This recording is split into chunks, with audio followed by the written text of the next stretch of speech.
Lockup மரணங்கள் நடந்திருக்கு. But அதை தவிர்க்கிறதுக்கு என்ன முயற்சின்னு ஒரு நல்ல முதலமைச்சர் முடிவெடுக்கிறத தவிர, காவல்துறையை தன் கட்டுப்பாட்டில் வைக்கிறது ஒருத்தர் வந்து ஒண்ணுமே இல்லாம சர்வசாதாரண பேசணும் என்ன அர்த்தம்? யுவர் நாட் ஃபிட் ஃபார் நான் குற்றம் சாட்டேன் சார். நீங்க முதலமைச்சராக இருப்பதற்கு எந்த விதத்திலும், போலீஸ் மட்டும் இல்ல, உங்களுடைய ஸ்டேட்மெண்ட் உளறல் எல்லாம் சேர்த்து சொல்றேன், நீங்க முதலமைச்சராக இருப்பதற்கு எந்த தார்மீக அடிப்படையும் கிடையாது. அது எந்த விதமான தகுதியும் கிடையாது. ஒரு லாக்அப் மரணம் நடந்திருக்கு, அதை தடுக்க வக்கு இல்ல, துப்பு இல்ல, அதை பற்றி கேள்வி கேட்டா சரியான பதில் சொல்லல, உளர்ற நீ எல்லாம் எதுக்கு, என்ன தண்ட கருமாந்திரத்துக்கு நீ எல்லாம் முதலமைச்சராக இருக்கிற அப்படின்னு தயவு செஞ்சு நான் சொன்னேன்னு நினைக்காதீங்க. நம்ம அண்ணா ராச பொங்குறாரு, கொதிக்கிறாரு.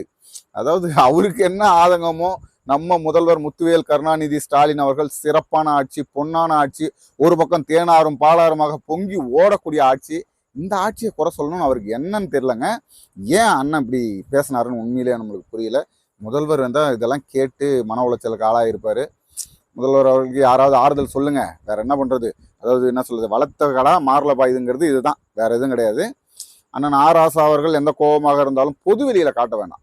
ஒரு முதல்வர் இல்லையா, நாம கொஞ்சம் மரியாதை கொடுக்கணும் இல்லையா, கொஞ்சமாவது பார்த்து நடந்துக்கோங்க.